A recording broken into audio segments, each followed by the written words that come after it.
You know what? We like people seem to like the Australia videos, so we'll go to it. We'll do an Australia video. How McDonald's learned to speak Australian. Oh, actually, that's a good video. We'll check that one out. How McDonald's learned to speak Australian. Australian McDonald's ads, like they fully understand how people talk about Australia. What is McDonald's? Oh, Maccas. Right. Yeah. They understand how people talk about Maccas. Anyway, Maccas. You know McDonald's. I do. Golden Arches, Big Macs, Happy Meals. What is your go-to at McDonald's? Because my go-to is I get 24 nuggets. That is my order. I get myself 24 nuggets and 4 sauces. If I'm feeling special, I might get myself some chips as well. Egg McMuffin. Okay. I can respect that. Usually just burgers. I cannot eat their burgers. Their burgers are so fucking bad. If I want a burger, I only use their toilet. Actually based. If I want to get a burger, honestly, KFC burgers are so much better. Or I'll just go to a local burger place. If I want beef, I'll go to a local burger place. But in Australia, it's not McDonald's, it's Maccas. It's Maccas. And that's not just a fun nickname. It's one of the smartest branding moves Yep, they actually call their stores Maccas in official branding in Australia. Any global company has ever pulled off. Because while other US fast food giants have stumbled trying to expand into Australia, McDonald's didn't just survive, it thrived. It became a household name. McDonald's. This thing is fucking disgusting. The hot honey McCrispy. The honey just like pours everywhere. The burger is entirely wet with honey. You can't taste anything but honey. Didn't just survive, it thrived. It became a household name, a cultural staple, and weirdly enough, kind of beloved. How does a massive American corporation achieve that in a country known for fiercely independent? We have the bird spikes here. Bird spikes are very common in Australia. Turns out along here as well. Turns out the birds aren't stupid, and they sometimes use the bird spikes as a way to make their nest. Especially crows. Crows really like using them as part of their nest. Culture, a thriving local food scene, and a deep skepticism of anything that feels too corporate. That's what we're diving into today.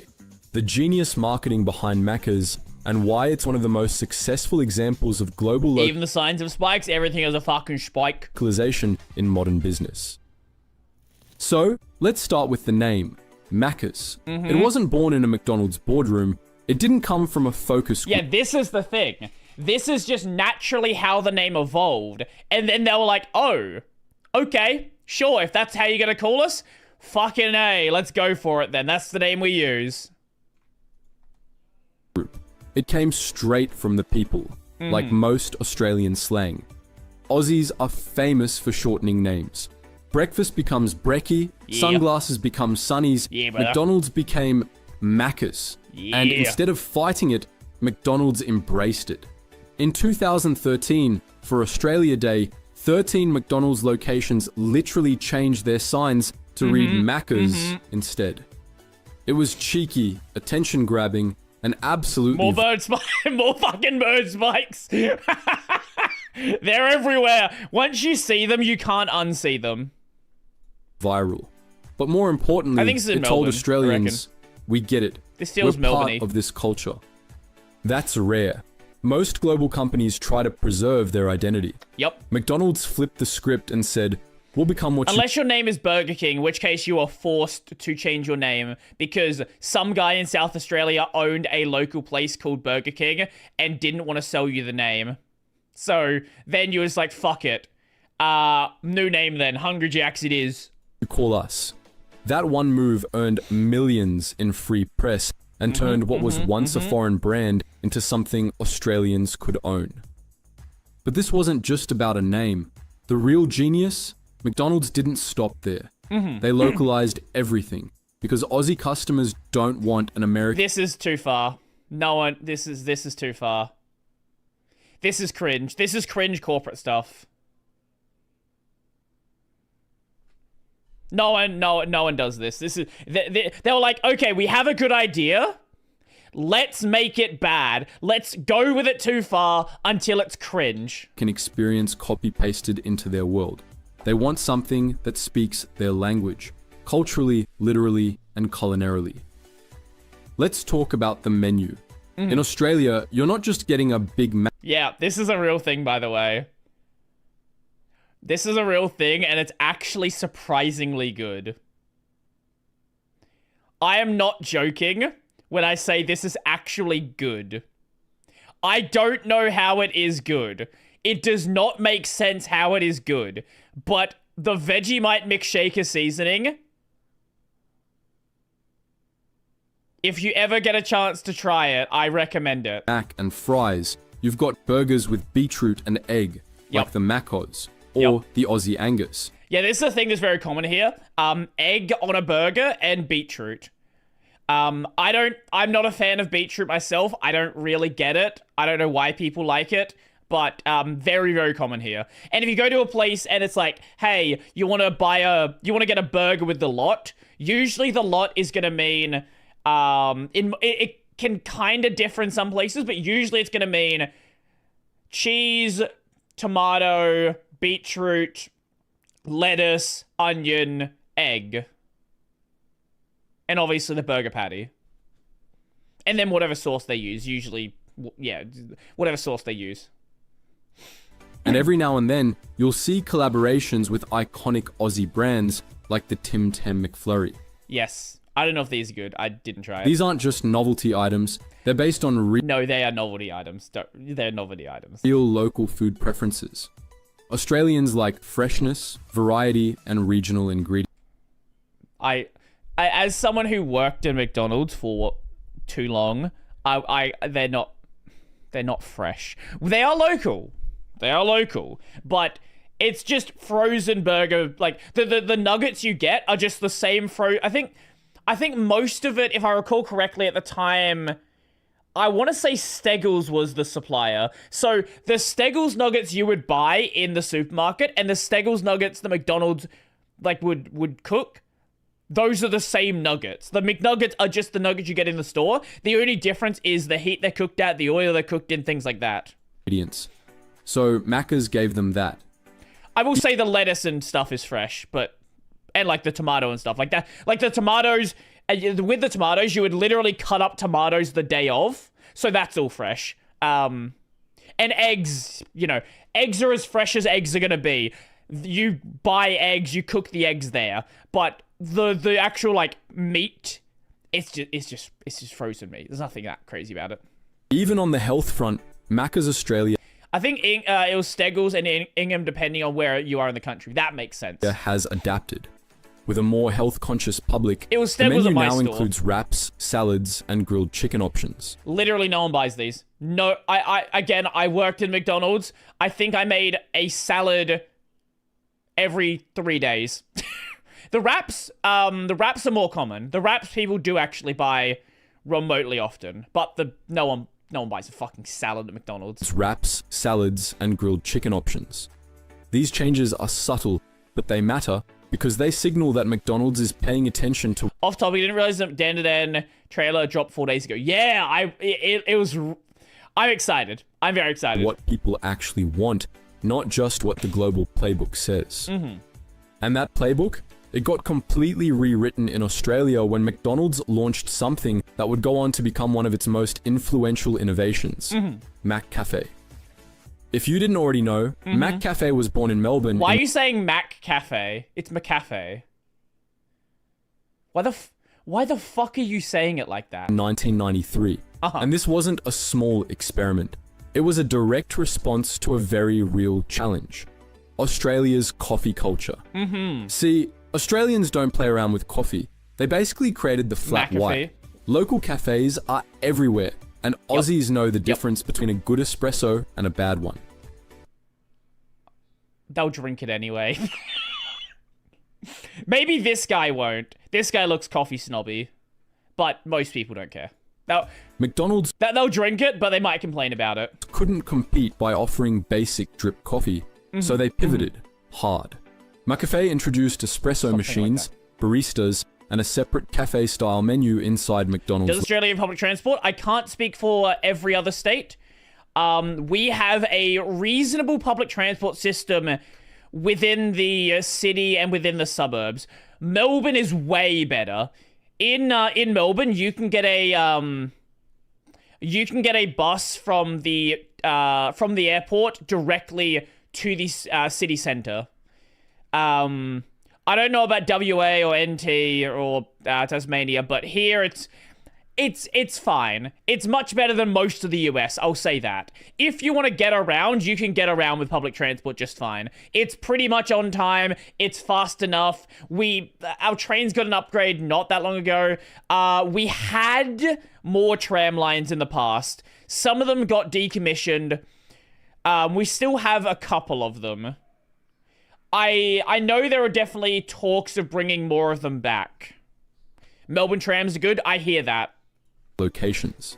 Some restaurants even redesigned seating areas to feel more like a cafe than a fast food joint. And you know what? I can't have a coffee or eat food in a McDonald's. The second I hear that fucking the fry alarm or the chicken vat alarm, I can't do it. I cannot exist in a McDonald's. It's way too fucking noisy. Those fucking sounds, man. Oh, I can eat McDonald's food, but I cannot be in there for longer than I need to be to get some food. Aussies loved it. McAfee became a major hit. McAfee. That move wasn't just smart, it was historic. McCafe was so successful in Australia that McDonald's exported the concept worldwide. Today, there are over 15,000 McCafes across the globe. You had it one time. You had it right. One time. All because one regional team recognized that if you don't adapt to Australia's cafe culture, you'll get left behind. Yeah, my understanding is places like Italy and France have a similar culture as well. And that's really the theme of this whole story. Adapt or die. You see it not just in food and coffee, but in how Maccas communicates. Their Australian marketing doesn't feel like it was made in a corporate tower in Chicago. It feels like it was made by people who actually get Aussie. It feels like it was made in a corporate tower in Melbourne. Let's be honest. Aussie humor, Aussie values, Aussie timing, and everyday life. Campaigns like "We all have a Maccas moment" didn't push limited time deals or new low prices. Fucking pigeons. We all have a Look at these fucking pigeons. This is why we have bird spikes. Look at all the bird shit on the sign. They need some more bird spikes. Maccas moment didn't push limited time deals or new low prices. They told emotional stories. The late night run after a breakup, the pit stop on a family road trip, the fries you split with your mates after footy practice. They made McDonald's feel personal, not transactional. And that personal touch extended to tech too. Maccas didn't wait for global leadership to tell them how to innovate. They were early adopters of self-serve kiosks and the Okay, I don't know what happened. I had a picture of this last night. But there was one of the self-serve registers wasn't working. And it was dropped into Windows 10, and I noticed that the right here, activate Windows. So I think they might be running self-serve checkouts with a unactivated version of Windows here, which is, you know, I don't know how Microsoft feels about that. Maccas app is one of the most downloaded food apps in the country. It's not just for ordering, it's got personalized offers, loyalty rewards, and exclusive deals that turn occasional customers into repeat visitors. Add to that their partnerships with delivery platforms like Uber Eats and Menulog, everyone has and that you've got now. a brand that isn't just selling food, it's building an ecosystem. One that's easy, familiar, and reliable, especially in a culture that values speed, but not at the expense of quality. But while Maccas has been innovating and If you go to McDonald's, you don't expect quality. What you expect is consistency. McDonald's it is not great, but you will always get the same food. And the same food, sometimes that's what you want. I never understand why they use Windows for those things. Feels like they should just be tablets. Why not Android?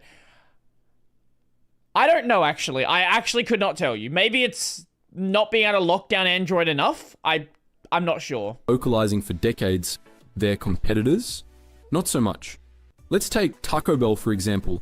Massive success in the US, basically a cult brand, but in Australia, it's been a bumpy ride to say the least. If you actually want to get something that competes with Taco Bell, like, this is actually the store that people go to. This is Zambrero's. Considerably better. Like, this, I think, I don't know if they're like a local store. Like, they started locally. FAQ, let me see. Who is Zambrero?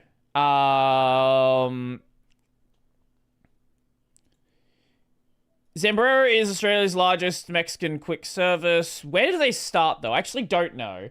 They might actually be a local... They might have started locally. Zambrero... Here we go. Area served... Australian multinational. There you go. So it's actually a local Australian business. It launched with massive hype, but after a few years, store openings slowed, revenue missed expectations, and customers didn't connect. All this culminated in Taco Bell's Australian operator recently announcing the sale or closure of all stores. Why? Because Taco Bell came in with American assumptions, quirky, processed Tex-Mex aimed at a late-night crowd. But Australians already had Guzman y Gomez, Mad Mex, and dozens of independent joints offering fresh, quality, real Mexican food. Taco Bell... See, this is the problem, right? Like, you wouldn't think it, right? Because Australia is just, it's Australia. It's so far away. But setting up a Taco Bell in Australia is kind of like setting up a Taco Bell, like, just on the, like, just post the border of the US. It's like setting up at, like, the bottom of Texas, right? Like, Texas used to be Mexico, right? Like, there's so much that, like, you can't exactly set up a pseudo, like, Mexican place where there's actual Mexicans. Didn't stand out, and worse, it didn't connect. Wendy's... You don't go to Taco Bell for Mexican food, you go to Taco Bell for Taco Bell cheap shit food. Yeah, exactly. Never took off. Carl's Jr. still trying to figure... I do like Carl's Jr. We have a Carl's Jr. Audio Dej? Oh, did it die for a moment? Oh, it's fun. Carl's Jr., they had to, like, sell off some of their stores. They don't really know what they're doing. I like Carl's Jr. Figure it out. These brands... Carl's Jr. is very much like doing the American marketing thing. Brands often underestimate how hard it is to crack the Aussie market. They do. Carl's Jr. is working something out. As you might be able to notice right here, the treaties deal. Like, they're kind of getting it. Not just because of competition, but because Australians don't... Wendy's would take off if they use their Japanese name. What is the Japanese name? Is it going to be something stupid? Hand over cultural acceptance easily. You have to earn it. And Maccas did, over time, through smart branding, real adaptation, and genuine presence. They sponsor local events. They support community sports teams. They advertise during the AFL. They're there. Okay. What is this?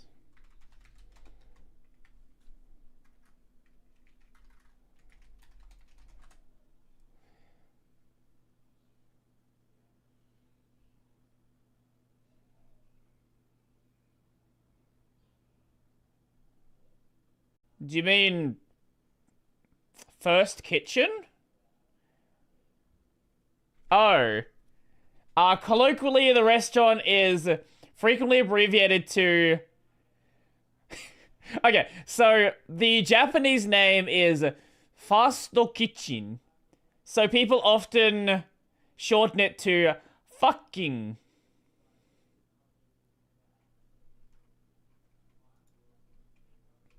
Beautiful. Not in your face, but always within reach. Today, McDonald's Australia is one of the company's most profitable regions on a per-store basis. Not because they sell more, but because they've built relationships. And maybe more impressively, they've built trust. In a market where fast food could easily be dismissed as cheap, unhealthy, or unoriginal, Maccas has managed to become the place you actually want to go to. Think about that. A foreign fast food chain embraced to the point where Maccas is now included in the Macquarie Dictionary, Australia's national dictionary. That's more than brand success. That's cultural integration. So what's the lesson here? Global brands can succeed in Australia, but they can't do it by force. They can't show up with a one-size-fits-all model and expect... Ren, what is that, like, cheap, like, kind of not good, like, Asian Chinese restaurant that's common in America? Something to do with pandas, I think. I'm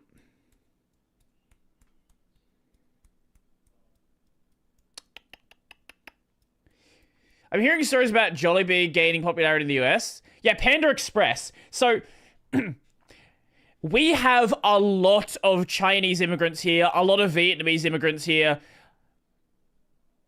You can get really good Chinese food here. You can get really good Vietnamese food here.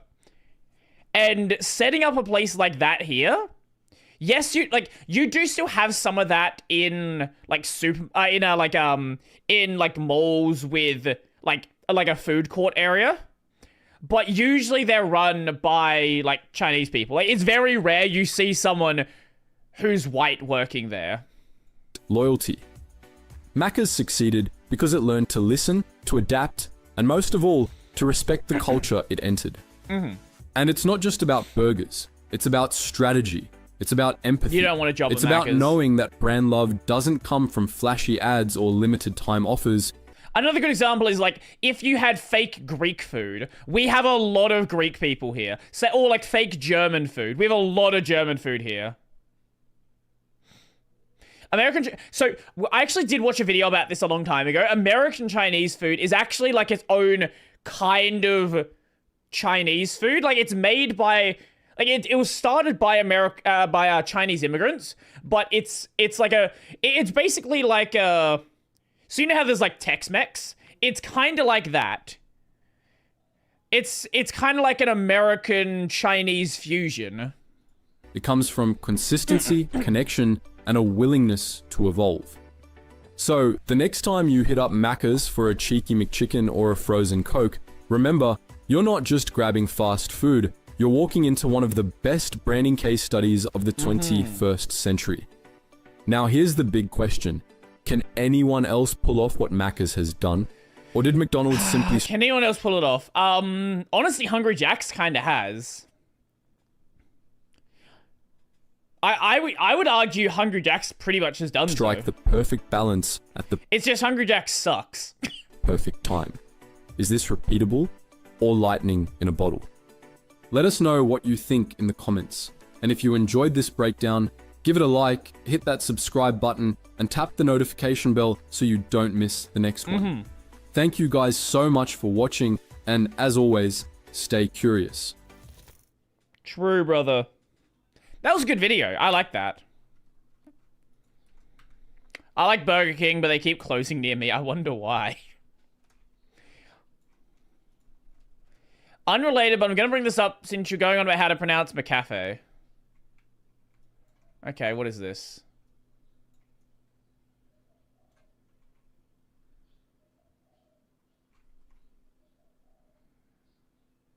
What?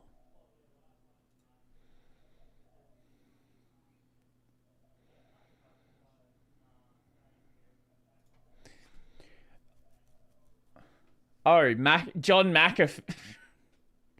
I forgot he posted.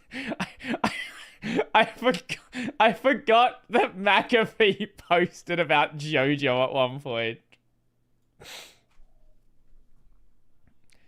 Oh my lord.